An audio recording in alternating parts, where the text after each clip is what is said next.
What's good, YouTube? This is Boxingwave, and we're back to talk a little bit more about Spence and Bud Crawford. I'm gonna try to make this my last video on the fight because I did a lot of content over the weekend on the fight, leading up to the fight, and you know, there's other boxing news that's coming up, so I want to get back to talking about everything else that's going on. There are fights that are coming up that I got to do breakdowns for, and there are there's a lot of boxing news going around, especially at 135 with Devin Haney and stuff. So I want to get back to that, but this will be my last video for now, unless something major comes out. And being that the fight was a success, I just want to just do one last video talking about this. Now, I've already done videos discussing what the two fighters should do and all of that stuff. What does it mean for this win for both fighters, the loss for Errol Spence? I already addressed all of that stuff. So if you haven't seen that, you can definitely check out the last few videos that I did in the last few. Make sure you check out the last few lives that I did as well. So I discussed a lot, but there's some bit of news, and I want to respond to some of the reactions of the fight and some of the things that I've been hearing, some of the excuses that I've heard. I want to talk a little bit about the pay-per-view numbers and so the overall success of the fight. I want to talk a little bit about Spence and the retirement rumors that, not rumors, but people are suggesting he retire. All right. So I want to speak on that, and I want to speak a little further on the future of these fighters. Now, first of all, congratulations to both fighters. Congratulations, because officially they made $21 million at the gate. All right, in the arena off ticket sales, they made $21 million. And I think I read on Boxing Scene that it's the sixth largest gate in Vegas. All right, which is crazy. It's literally $1 million behind Ryan Garcia and Tank Davis. So for those two to put up those numbers is crazy, because once upon a time, not too long ago, there were certain promoters and there were certain people that were saying that there was no money in this fight here. Okay, a lot of people were pushing the narrative, and not just fans, but people that are involved in the sport heavy, that are connected to these fighters. So there were people that were pushing the narrative that there's no money to the fight. I've heard several people that said it at one point, and again, this is why I want to thank. I know Spence has been getting smashed online crazy. I've seen memes of him. I've seen all this stuff. But I keep saying in every video, I want to thank him for taking this fight and working it out directly with Bud. Because if it never happened, we would have never known the outcome of this fight. You guys know I gave up on the fight. Even when they announced the fight, I didn't really believe it was true. So I kind of gave up from the fight, because after the Black Prime thing and things falling apart, and I saw that it was going to be another year of just battling about like failed negotiations. I kind of gave up on it, and while people were still making content on it, I kind of fell back from it, because I'm not going to argue about a fight that's not going to go down. I'd rather argue about how each fighter can win the fight in the ring, instead of just talking about whose fault it is for the fight not going down and for the fight being delayed 5 years. So I kind of gave up on it, but I want to thank Spence for taking a fight. I want to thank both, but I want to thank Spence for taking a fight, because a lot of his supporters feel all this time that Bud was ducking him, and then they slandered his resume. You know what I'm saying? So I want to thank him, because if he just fell back, his fans would have been just cool with the fight not happening, and just been able to say, well, Spence beat the better fighters at welterweight. He beat them earlier than, Bud did. Bud was the one that came up the weight. So Spence really could have just fell back and relied on that argument and that narrative that all the fighters he fought was better than all the fighters that Bud fought.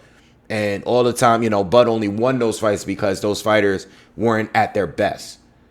And people would have lived on it, and we would have never got the fight. That would have been, after seeing the outcome now, now we know the truth. But thank God he took the fight. All right. Now I've seen a pay-per-view number circulating on like social media. I don't know if it's official. This always happens with with the fights and stuff like that. Like I don't do much content on videos on pay-per-view buys or even ticket sales. But I've seen 700 million floating around. I don't know if that's the final number. I don't know. I know that the ticket sales is more of I'm seeing that more on like real websites, not just on social media. But as far as pay-per-view buys, I don't know if that's legit. All right. But if it is 700 million, it's right around many of us predicted. I know I asked you guys on my live that I think the very lowest that I seen, I think somebody said 680 that they predicted. And I think the very most I seen people pick around maybe like just above a million. All right, maybe like 1.1 million and stuff. I was hoping it hit the mill. You know, I wanted it to get as close to Tank and Ryan Garcia simply because it was a better quality fight. You had 2 pound for pound fighters going in there, you know, and, you know, you had Spence, who was unified, you know, 3-belt unified champion at welterweight, undefeated. You know, has a better resume. You know, he's been doing his thing. And then you had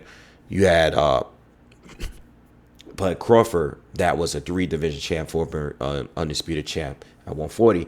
So it was a better quality to work. And what I wanted to see was people pay and support a real fight, not just guys that's just famous. Not saying like Tank definitely put in some work, and Ryan put in a little work, but a lot of it was based on names and popularity and just sales. You know what I mean? It wasn't those guys. I don't feel those guys were as decorated as these two.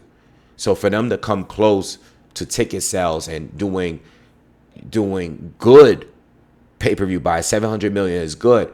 I predicted maybe around 750, 800 at the very lowest. And then, you know, I was hoping for the 1 million, but it is what it is. You know, it's still a success. They still probably made money from this fight, but I was hoping a little bit more. But I'm not disappointed at 700. It wasn't a flop for sure. Those are good pay-per-view numbers. They're not like fantastic. They're not breaking numbers, but they did. The reason why I came in with like the 800, 750 prediction was I was trying to be around the Wilder Fury area. I know there was a lot of hype going into that fight.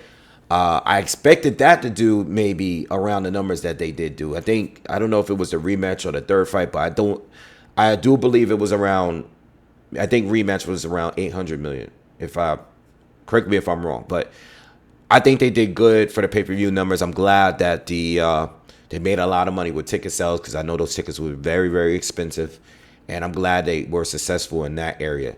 Now, as far as Errol Spence and the excuses that we hear, I'm not surprised, because that's what we always get. To be honest, most of the Spence people that I know personally and that I've read in the comments that I've received, I want to be honest, most of the Spence supporters that I've came across in my videos, all right, are not making excuses.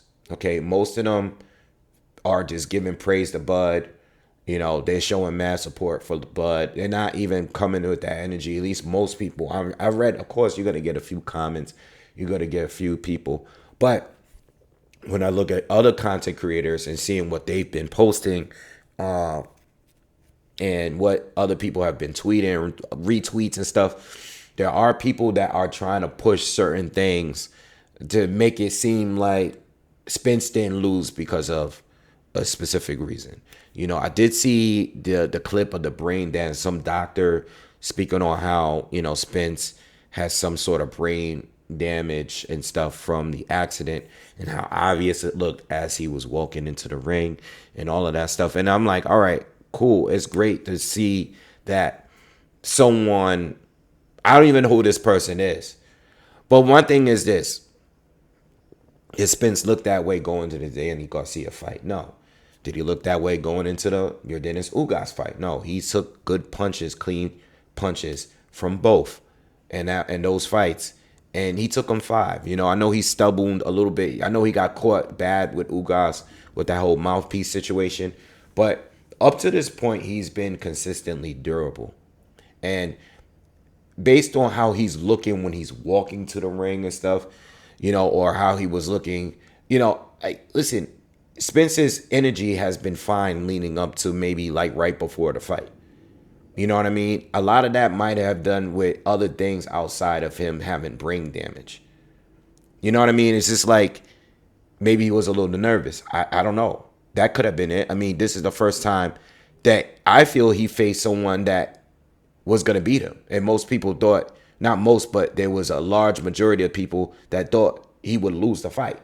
This is the first time he wasn't going to the fight as a favorite.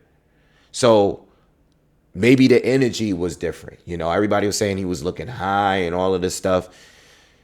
Listen, man, we're not going to do that, man. The man is not making any excuses for himself. He went on social media. He went on his Instagram account and changed his own record to 28 wins with 1 loss on his own profile right away. He's not hiding the loss. He's not making any excuses. He's been respectful. He's been a gentleman about it. And we're going to just leave it at that. You know what I mean? He said the other day he's going to put him in the dirt and all that. He looked fine when he was talking on the stage. Everything was cool. All right? Him walking into the ring might have looked a little, eyes was a little glassy and stuff like that. I get it. But at the end of the day, Spence went in there and did what he fought the way he fight all the time. And anyone that picked against him probably seen the same things that I saw in previous fights. You know what I mean? So we don't want to take any credibility from the win from Bud I know it was a really dominant performance, and I know some people can't handle that, all right, because they were confident, or maybe they just heard for a long time that he should win the fight. People do go to YouTube and listen to people they respect, and they hear their opinion and they stand by what they hear other people say. It's not like they're going on there and looking for the technical aspects. So there's a lot of people that pick Spence at the end of the day. Even though he was the underdog, he wasn't a huge underdog. Bud wasn't a huge favorite. He was a slight favorite to win the fight. All right.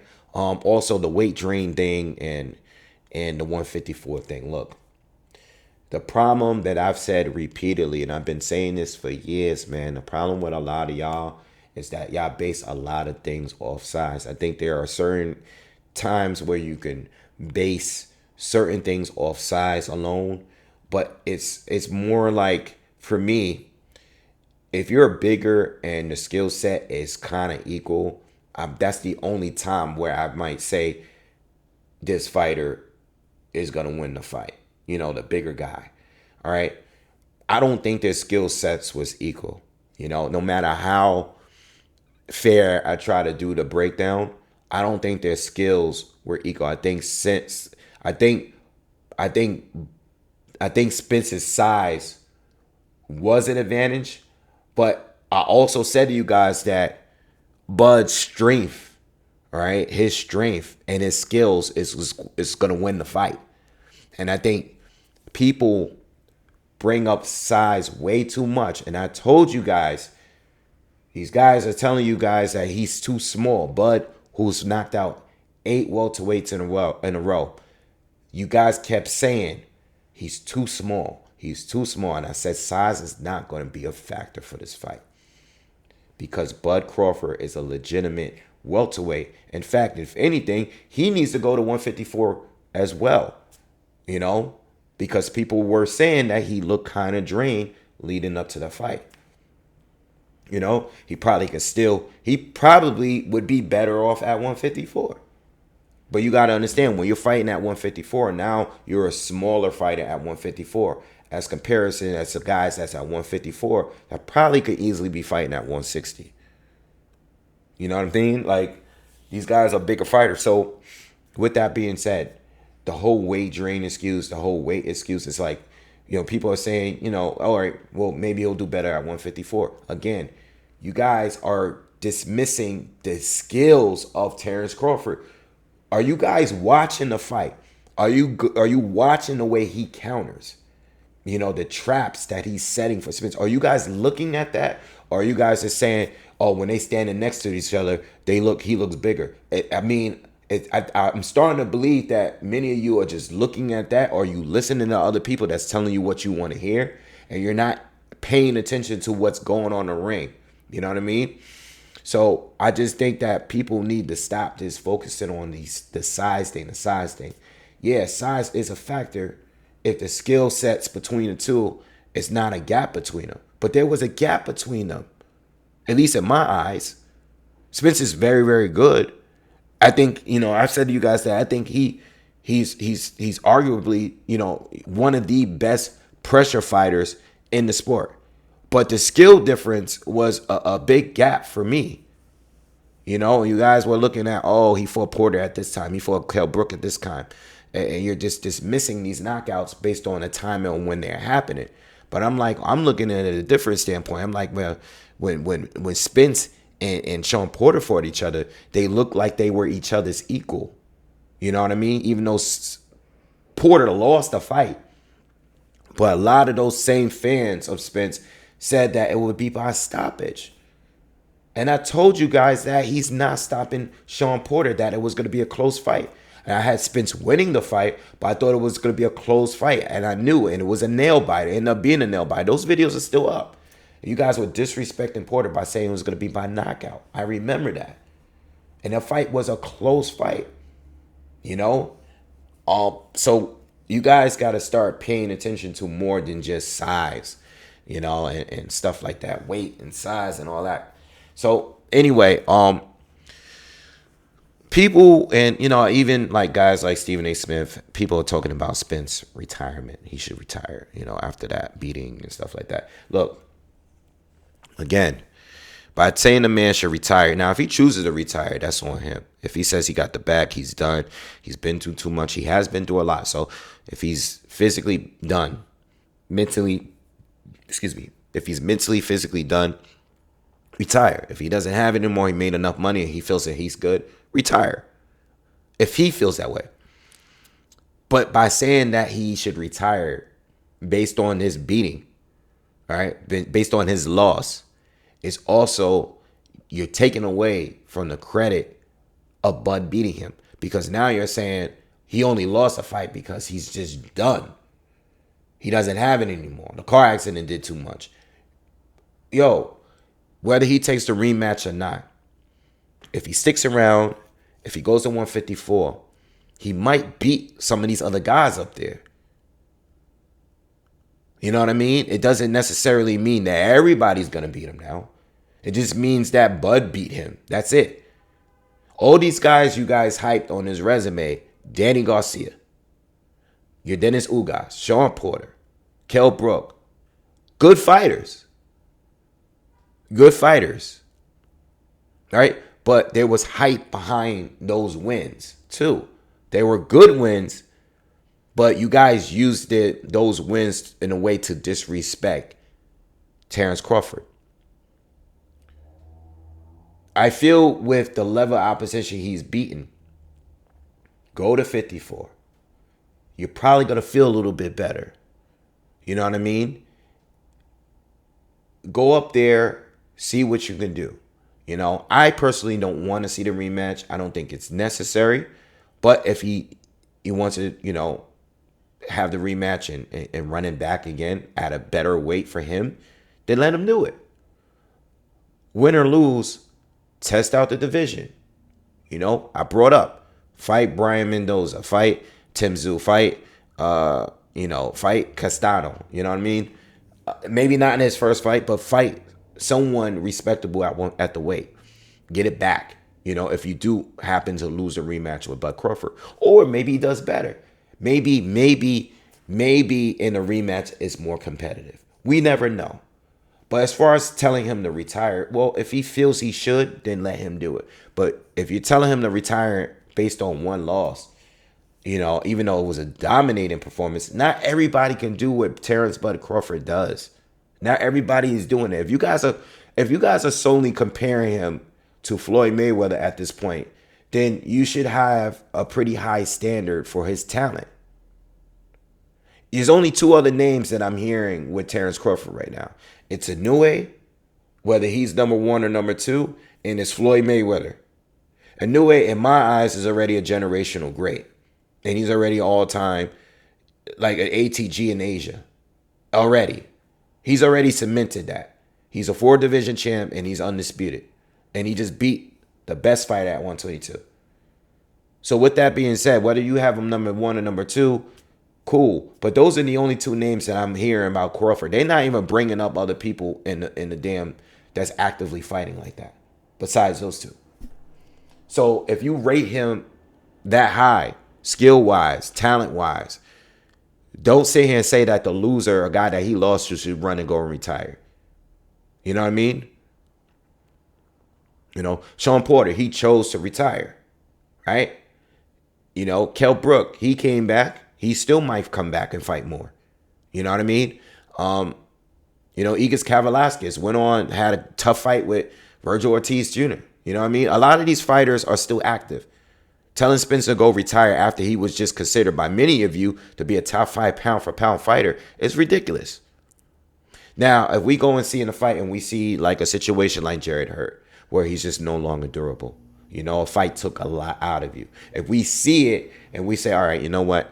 Maybe it's time. Because Spence, a key point, a key strength of Errol Spence was him being extremely durable. If he's no longer durable and guys are hurting him continuously, then maybe he should retire, because he's a pressure fighter. He's a guy that's a volume puncher. He needs to throw a lot of volume. If he's unable to do that without getting hurt by every other counter that he takes, then maybe it's time to retire, like Jarrett Hurd recently did, because he was a guy at 154 that was similar, walking guys down, guys that probably was more technically sound, more skilled, you know, where I was outboxing them in the earlier rounds. But Jarrett Hurd would just march you down and just keep the volume going. He did it to Tony Harrison. He did it to Austin Trout and all these other guys he fought. You know what I mean? So if that is the truth and we see it, then maybe he should consider retiring, you know?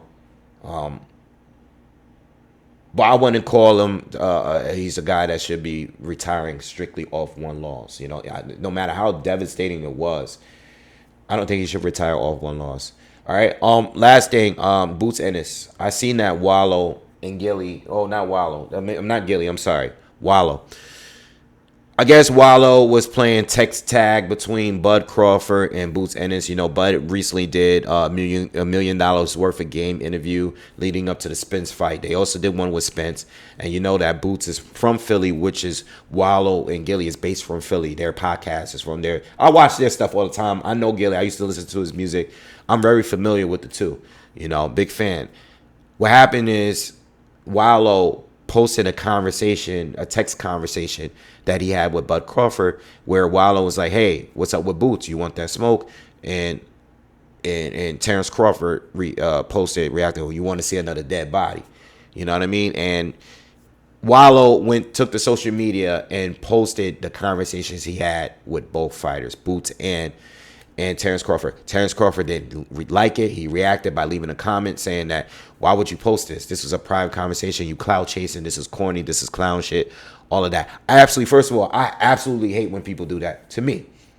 Like, don't say anything that I've talked to you directly about. Like, I hate that. I hate when people do that. I hate when I see you and others do it.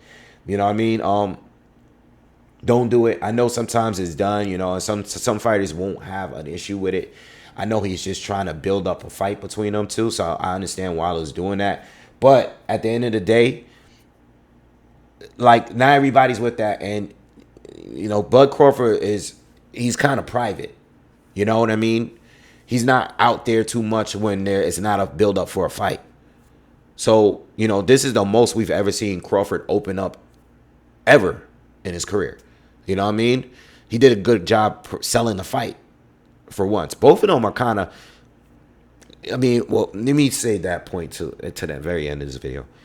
At the end of the day, man, I like Boots. I like his chances even after the Spence fight. You know, obviously Spence was top dog. But watching the fight, Boots is completely different from Spence. I said this before. He's a completely different type of fighter. You know, he's a good counter puncher. He's just not volume. He could fight out with volume, but he's more about, speed, timing, counters. He's more similar to Bud. He could switch. He's more versatile. He's more unorthodox. So the styles, I feel like, matches up better. You know what I mean? I think Spence's strength was him putting pressure on you and wearing you down and breaking. It's worked up to this point, but now he ran into a wall, so it didn't work for him this time. But Boots, on the other hand, it would be more of a chess match between two. I mean, Boots is extremely athletic. He has great reflexes. He's completely different from Spence, and he's big and powerful as well. So with that being said, it is a good fight.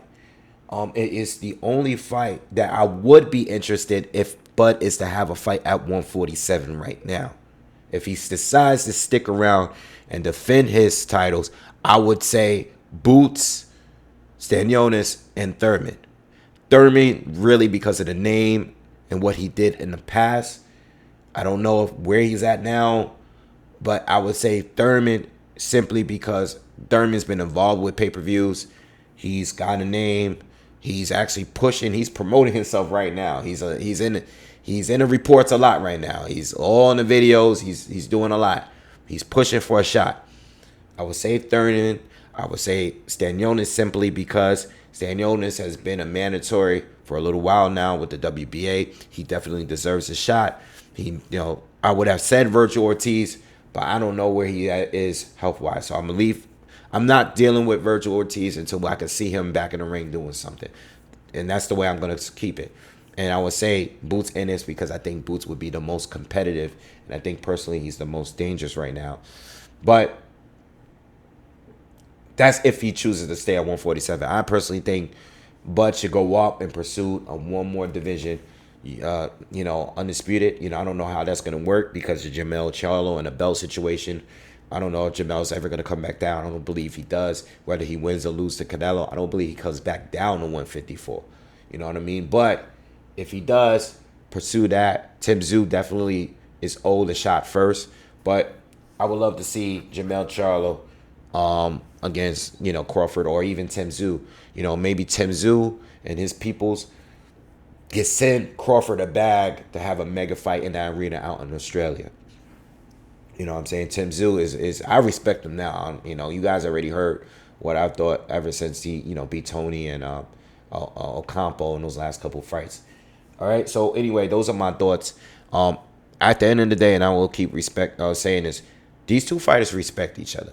So for all the fans that's out there making excuses, trying to still be disrespectful, trying to look for angles and waves and narratives to push still, at the end of the day, these two respect for each other. They got mad respect, and they had mad respect for each other all the way through this whole process. Talking on the phone, getting back and forth on the phone. They did their social media back and forth things a little here. They made videos and stuff. They did tweets. But at the end of the day, these guys didn't stop them from getting on the phone and making a fight happen themselves. You know what I mean? I know it's a Showtime fight. I know Al probably put it together. But Spence wanted the fight at the end. Regardless of what happened and what was said in the last few days, years, with percentages for purses, wrong side of the street, all that stuff.